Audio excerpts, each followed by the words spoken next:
Good morning, my friends. So I'm here in Pont-sur-Seine, which is close to Nogent-sur-Seine here. So you can see in black what I did from the beginning. So I started near Soissons here, so not much done yet. So my plan for the coming days is gonna be to go to Vézelay.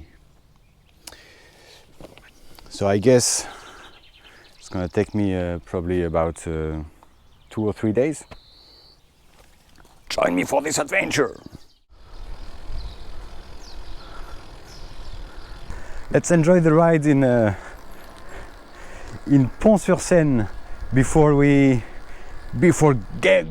going on with the journey towards Vézelay.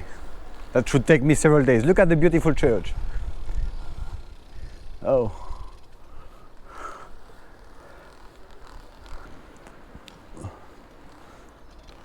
So yesterday I met two lovely ladies who showed me the church. So they showed me the inside of the church, which is quite surprising for France, because the church is painted in the inside, which is very uncommon in France. Usually the churches are not painted. They have fancy stained glass and fancy architecture. But they are not painted. I mean, the inside is not painted. So this one in Pont-sur-Seine is painted, which is very surprising. And the city is called Pont-sur-Seine because for hundreds of years it was the only city where you could cross the Seine river in the region. So basically that's why it's called Pont. Pont means bridge, so it's called, the name in English would be Bridge over the Seine river. So it was an important place for travelers. Basically that's why it has a beautiful church. But now let's continue the journey towards Vézelay. I don't know how long it's gonna take. Might take probably 2 or 3 days, hopefully just 2. I will see. I'm still at the beginning. I don't know what distances I can do every day exactly. I will see. Let's go to Vézelay, my friends.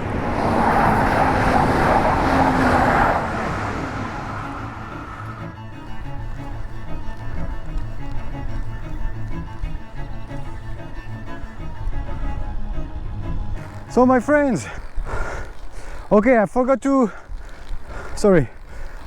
talk to you about the about the plan of my journey. So what's my plan? What am I doing with this bike? With this e-bike? Actually, it's not an e-bike.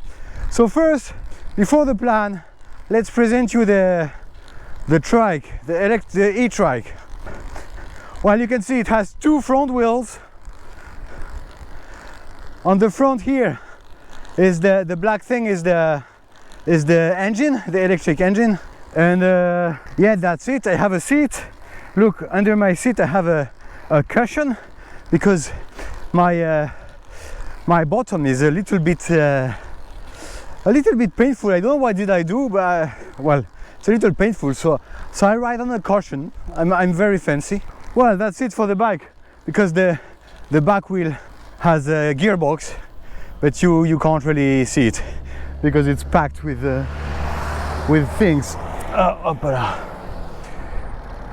So I guess that's it for the presentation of the bike. So what's my plan for the journey? So I'm in France. I started from France. My well, the country was where I was born. Actually, I don't live in France since quite a long time already. I'm a nomadic since probably about 10 years.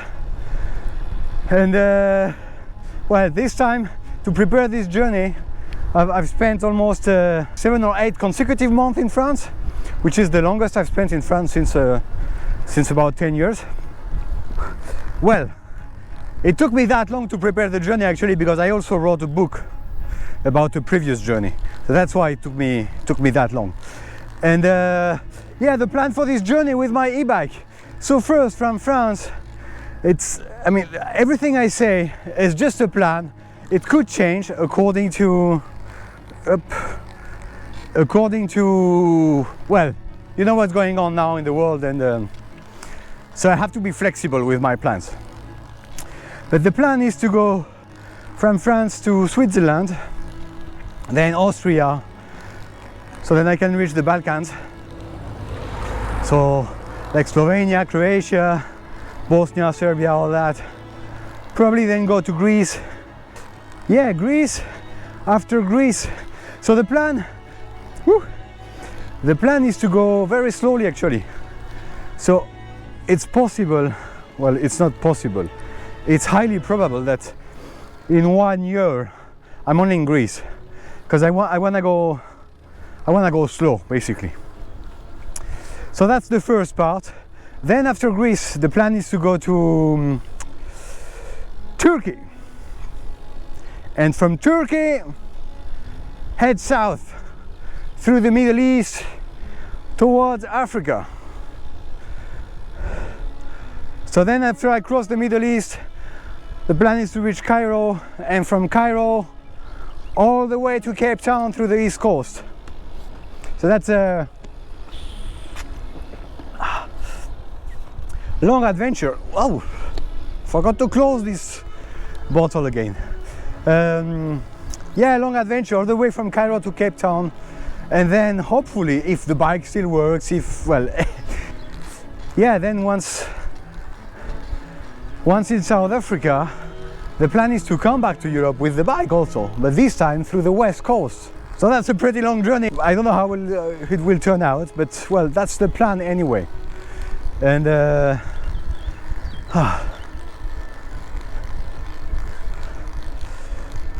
so then from Cape Town all the way to Morocco, to the West Coast.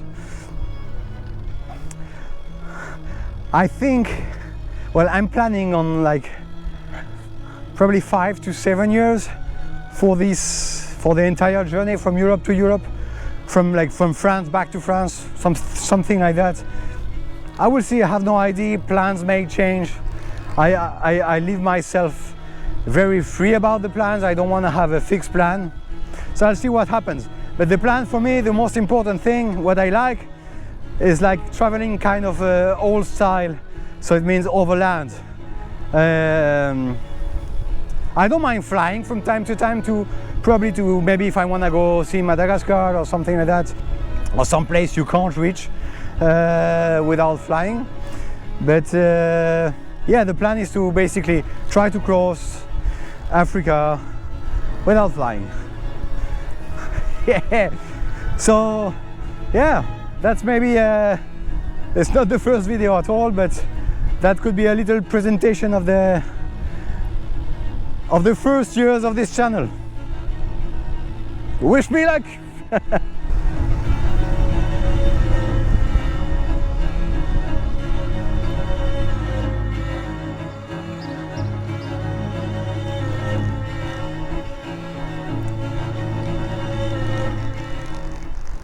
Going through one of those small villages in France that look like almost like ghost towns, because there is so little outside life. I mean, so little street life.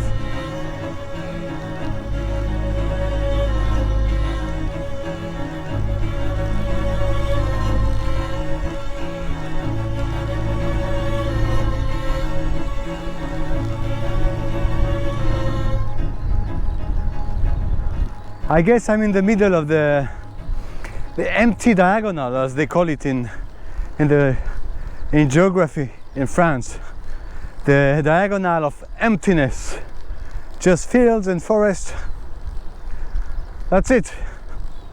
That's all a big part of the center of France is like that. Fields, forests, ghost villages.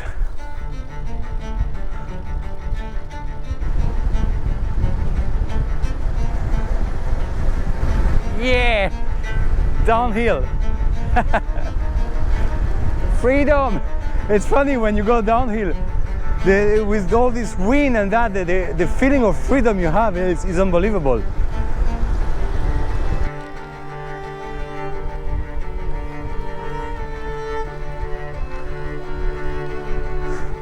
That's definitely one of those ghost French villages.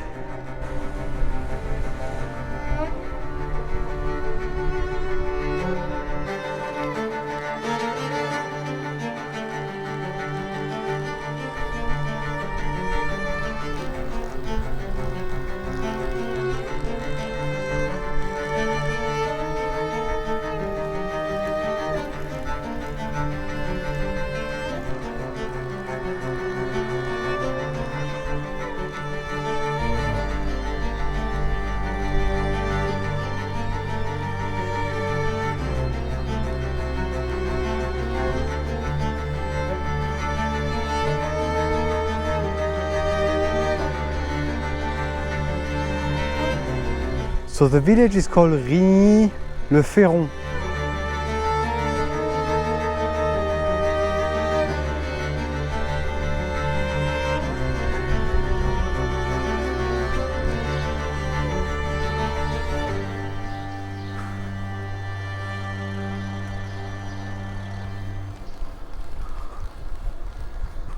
Wow, I can already see Saint-Florentin. Nice. Which is Saint-Florentin is the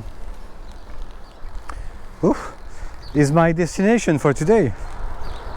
So it's not even midday, and I can already see the signs for my arrival for today. Halfway to Vézelay.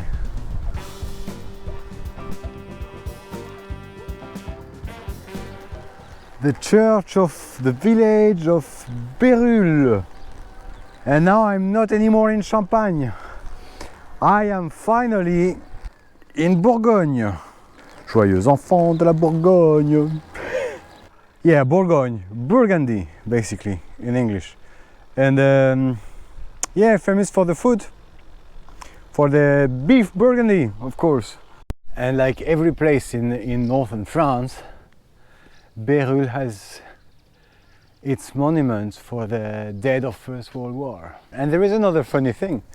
It's an old, I don't know, phone cabin or something like that, for public phone. And they transformed it into a place where you can exchange books, basically. I think basically the rule in those places is like, you can take one book, but you put another one. Les bidochons. Siena. It's funny, it's... Oh, Le Meilleur des Mondes! Look at that. That's good. Aldous Huxley. I don't remember the name of the English name. It's the, you know, it's the anti-utopia thing. Aldous Huxley. Well, you might know Aldous Huxley. Well, anyway, it's time for me... It's time for me to eat. I'm hungry. That's what's great with cycling, is when it's time to eat, you're very hungry. Oh, and I forgot to present you my lunch. Salad, some bread, dry sausage, and that's the best. For the dessert, a croissant aux amandes. So it's a croissant with almonds. It's one of the best pastries in France. Fantastic, I'm treating myself. That's the croissant aux amandes, one of the best pastries in the world.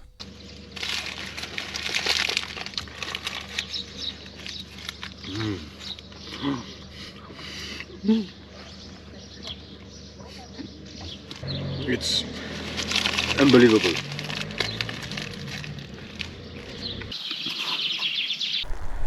Oh, I forgot to tell you, I changed my plan. So I'm not going to Saint-Florentin because in the morning I already did 50k without using an entire battery. After my lunch I thought I'm gonna increase the distance for today. And I'm going to Chablis now. So in total for today it's gonna be 96 kilometers, I think, something like that.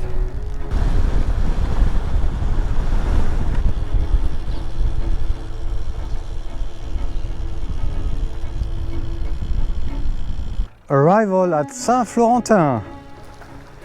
Ah, there is the church. Okay, I'm going backwards. You tell me if something is coming.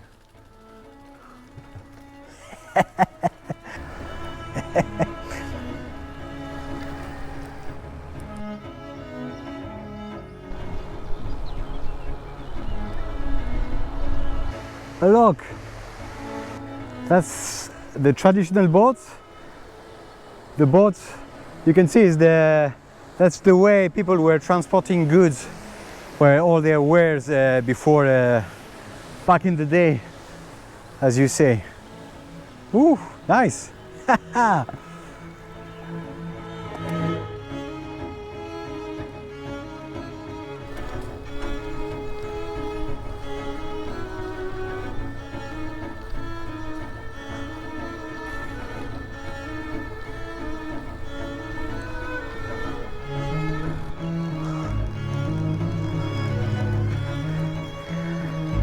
We enter the country of one of my favorite wines, actually.